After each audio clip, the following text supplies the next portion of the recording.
Today's events are bound to disturb yesterday's established order. The creatively active imagination invariably unsettles a pre-existing peace of mind. The question may arise as to how, by representing others to ourselves as better than they really were, or mentally rewriting a letter to make it conform to our wish, or by revising the scene of an accident, the interview with the employer, and so on, could change what seems to be the unalterable facts of the past. But remember my claims for imagining. Imagining creates reality. What it makes, it can unmake. It is not only conservative, building a life from images supplied by memory, it is also creatively transformative, altering a theme already in being. The parable of the unjust steward gives the answer to this question. We can alter our world by means of a certain illegal imaginal practice, by means of a mental falsification of the facts, that is, by means of a certain intentional imaginal alteration of that which we have experienced. All this is done in one's own imagination. This is a form of falsehood which not only is not condemned, but is actually approved in the gospel teaching. By means of such a falsehood, a man destroys the causes of evil and acquires friends, and on the strength of this revision proves, judging by the high praise the unjust steward received from his master, that he is deserving of confidence. Because imagining creates reality, we can carry revision to the extreme and revise a scene that would be otherwise unforgivable. We learn to distinguish between man, who is all imagination, and those states into which he may enter. An unjust steward, looking at another's distress, will represent the other to himself as he ought to be seen. Were he himself in need, he would enter his dream in his imagination and imagine what he would see and how things would seem and how people would act after these things should be. Then, in this state, he would fall asleep, feeling the way he would expect to feel under such circumstances. Would that all the Lord's people were unjust stewards, mentally falsifying the facts of life to deliver individuals forevermore. For the imaginal change goes forward until at length the altered pattern is realized on the heights of attainment. Our future is our imaginal activity in its creative march. Imagine better than the best you know. To revise the past is to reconstruct it with new content. Man should daily relive the day as he wished he had lived it, revising the scenes to make them conform to his ideals. For instance, suppose today's mail brought disappointing news. Revise the letter, mentally rewrite it, and make it conform to the news you wish you had received. Then, in imagination, read the revised letter over and over again, and this will arouse the feeling of naturalness, and imaginal acts become facts as soon as we feel natural in the act. This is the essence of revision, and revision results in repeal. This is exactly what FB did. Late in July, I wrote to a real estate agent of my desire to sell a piece of land which had been a financial burden to me. His negative reply listed all the reasons why sales were at a standstill in that area, and he forecast a bleak period of waiting until after the first of the year. I received his letter on a Tuesday, and in my imagination, I rewrote it with words indicating that the agent was eager to take my listing. I read this revised letter over and over, and I extended my imaginal drama using your theme of the mighty four ones of our imagination from your book, Seed Time and Harvest: the producer, the author, the director, and the actor. In my imaginal scene as producer, I suggested the theme, the lot is sold for a profit. As the author, I wrote this simple scene, which to me implied fulfillment. Standing in the real estate office, I extended my hand to the agent, and I said, "Thank you, sir." And he replied, "It was a pleasure doing business with you." As director, I rehearsed myself as actor until that scene was vividly real, and I felt the relief which would be mine if the burden were really lifted. 3 days later, the agent I had originally written phoned me saying he had a deposit for my lot at the price I had specified. I signed the papers in his office the next day, extended my hand, and said, "Thank you, sir." The agent replied, "It was a pleasure doing business with you." 5 days after I had constructed and enacted an imaginal scene, it became a physical reality and was played word for word, just as I had heard it in my imagination. The feeling of relief and joy came not so much from selling the property, but from the incontrovertible proof that my imagined drama worked. FB. If the thing accomplished were all, how futile. But FB discovered a power within himself that can consciously create circumstances. By mentally falsifying the facts of life, man moves from passive reaction to active creation. This breaks the wheel of recurrence and builds a cumulatively enlarging future. If man does not always create in the full sense of the word, it is because he is not faithful to his vision, or else he thinks of what he wants rather than from his wish fulfilled. Man is such an extraordinary synthesis, partly tied by his senses and partly free to dream that his internal conflicts are perennial. The state of conflict in the individual is expressed in society. Life is a romantic adventure. To live creatively, imagining novel solutions to ever more complex problems is far nobler than to restrain or kill out desire. All that is desired can be imagined into existence. Wouldst thou be in a dream and yet not sleep? Try to revise your day every night before falling asleep. Try to visualize clearly and enter into the revised scene, which would be the imaginal solution of your problem. The revised imaginal structure may have a great influence on others, but that is not your concern. The other influenced in the following story is profoundly grateful for that influence. LSE writes, "Last August, while on a blind date, I met the man I wanted to marry. This happens sometimes, and it happened to me. He was everything I had ever thought of as desirable in a husband. 2 days after this enchanted evening, it was necessary for me to change my place of residence because of my work, and that same week, the mutual friend who had introduced me to this man moved away from the city. I realized that the man I had met probably did not know of my new address, and frankly, I was not sure he knew my name. After your last lecture, I spoke to you of this situation. Although I had plenty of other dates, I could not forget this one man. Your lecture was based on revising our day, and after speaking to you, I determined to revise my day every day.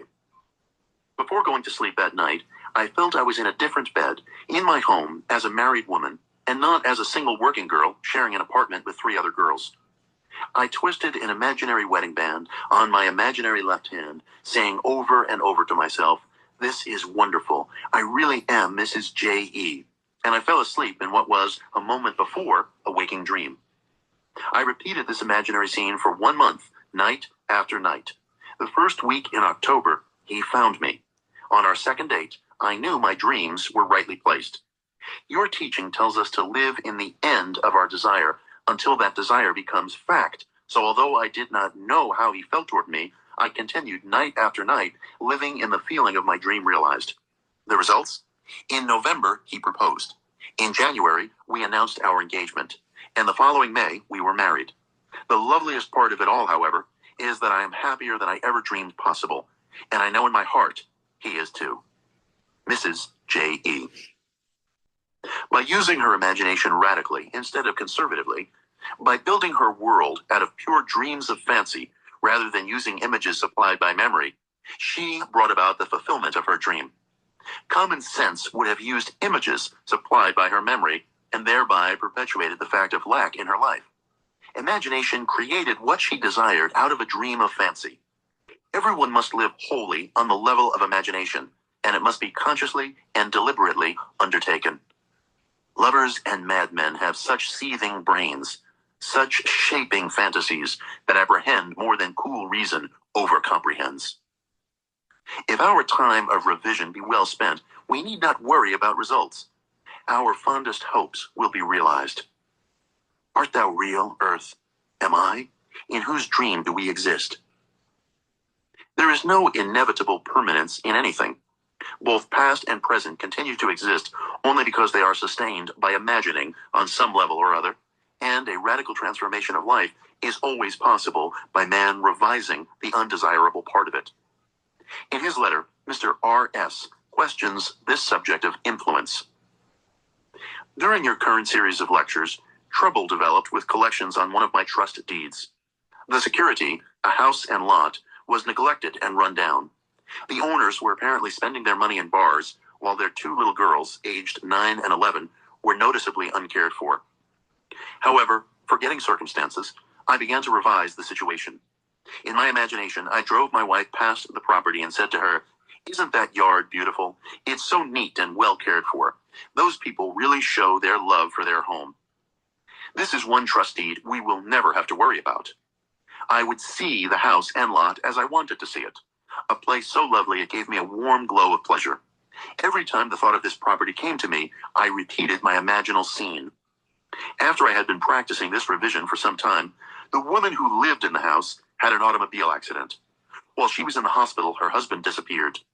The children were cared for by neighbors, and I was tempted to visit the mother in the hospital to reassure her of assistance if necessary.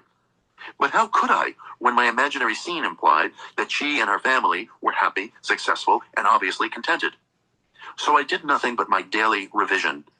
A short while after leaving the hospital, the woman and her 2 daughters disappeared also.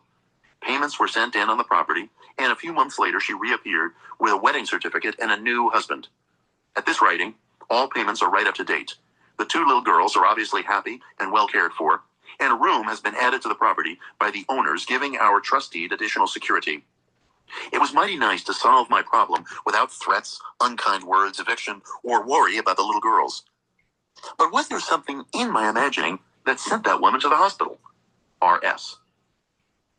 Any imaginal activity acquiring intensity through our concentrated attention to clarity of the end desired tends to overflow into regions beyond where we are.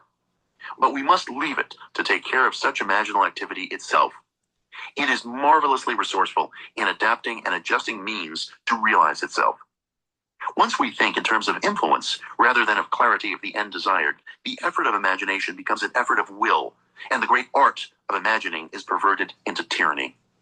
The buried past usually lies deeper than our surface mind can plumb.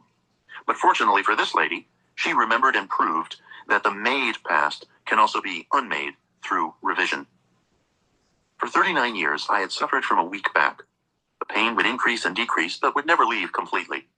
The condition had progressed to the point where I used medical treatment almost constantly. The doctor would put the hip right for the moment, but the pain simply would not go away. One night I heard you speak of revision, and wondered to myself if a condition of almost 40 years could be revised. I had remembered that at the age of 3 or 4 years, I had fallen backward from a very high swing, and had been quite ill at that time because of a serious hip injury. From that time on, I had never been completely free from pain, and had paid many a dollar to alleviate the condition, to no avail.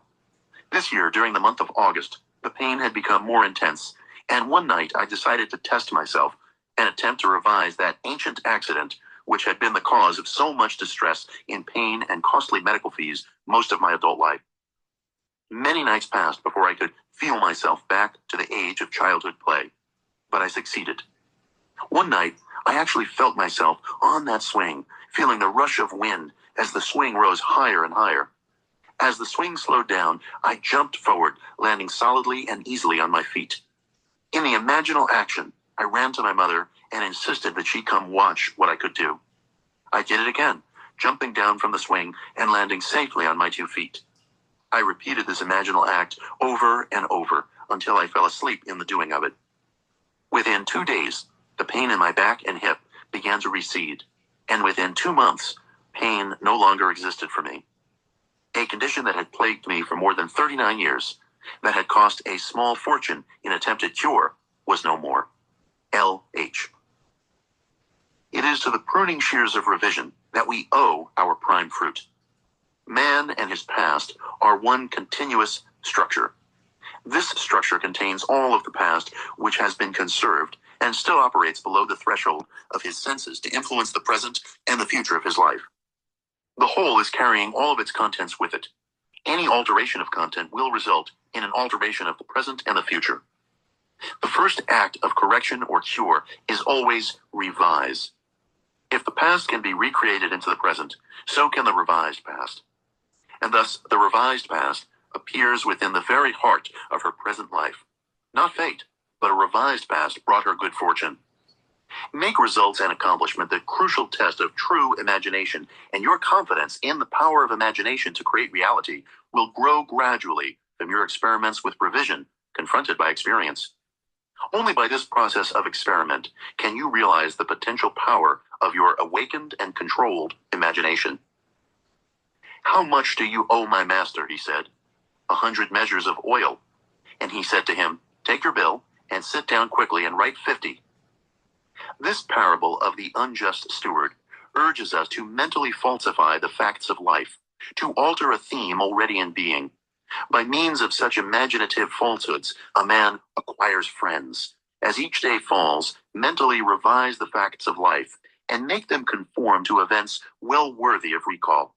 Tomorrow we'll take up the altered pattern and go forward until at length it is realized on the heights of attainment. The reader will find it worthwhile to follow these clues. Imaginal construction of scenes implying the wish fulfilled, and imaginative participation in these scenes until the tones of reality are reached.